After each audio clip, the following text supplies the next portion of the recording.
Imagine waking up one day and realizing you're paying for a debt you didn't even sign for, a debt you didn't even know existed, just because it was passed down to you.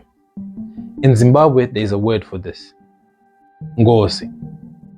It's more than just a ghost story.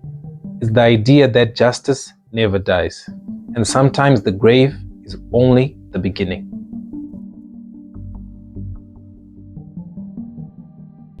In Shona culture, Ngozi is a vengeful spirit, but it's not just random. When a wrongful death occurs and justice is never served, it is believed that the victim's spirit comes and takes justice into its own hands. And unlike our justice system that punishes one individual, Ngozi follows bloodlines. Usually this is how the pattern unfolds. Constant tragedy for one family, unexplained deaths within the family, mental distress amongst family members, and progress collapsing at the last minute. Individually, these things may seem like random tragedies of life, but when they're now put together, the message is clear to see. The message will be reading, until justice is served, there shall be no peace. This belief system is not only isolated to Zimbabwe. Across Africa, there are various cultures that believe in spirits and ancestors that come to seek vengeance when a wrongful death is caused. This seems to suggest that within Africa, justice is not on an individual basis, but is more communal. When there is a break in the chain, the rest of the chain will feel the ripple effects.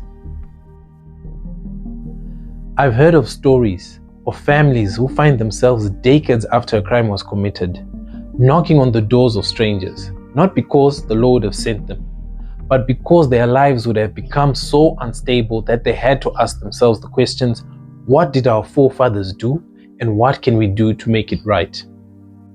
And as soon as kuripa, restitution, is met, all their problems will just disappear. On one hand, we have Christianity and psychology that say Ngozi is nothing but superstition, or you just need deliverance when you are faced with such a calamity. But on the other hand, we have the cultural side of it and the lived experiences together with the beliefs.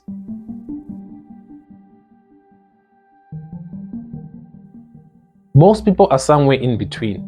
They go to church, but as soon as their lives start not making sense, they go back and they start to ask each other, what could have happened in our past?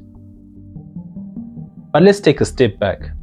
Whether you believe it's spirits or not, there's something deeply human happening here. Modern day psychology has a term for this. They call it intergenerational trauma. The idea is pain, secrets, and stress just don't disappear. However, they are passed on through behavior, environment, and even biology. For example, let's take a family where an uncle commits murder or a father is convicted of rape. Where a family keeps this as a secret and does not share it or does not explore the feelings behind it, this means that this will pass on through the rest of their generation because of the way they will live their lives in pain, secrecy, and tension. So maybe the real question is not whether Ngozi is real or not, but whether our modern day systems have forgot something that our traditional systems knew all along. That to really get justice, you cannot just punish an individual and isolate them. Rather, to get justice, we need to seek for confrontation, restitution, and acknowledgement. Because some crimes just do not die. They live on past the grave. What do you think? Should justice seek for confrontation, restitution, and acknowledgement, or should we just punish an individual and isolate them? I'd like to hear your thoughts.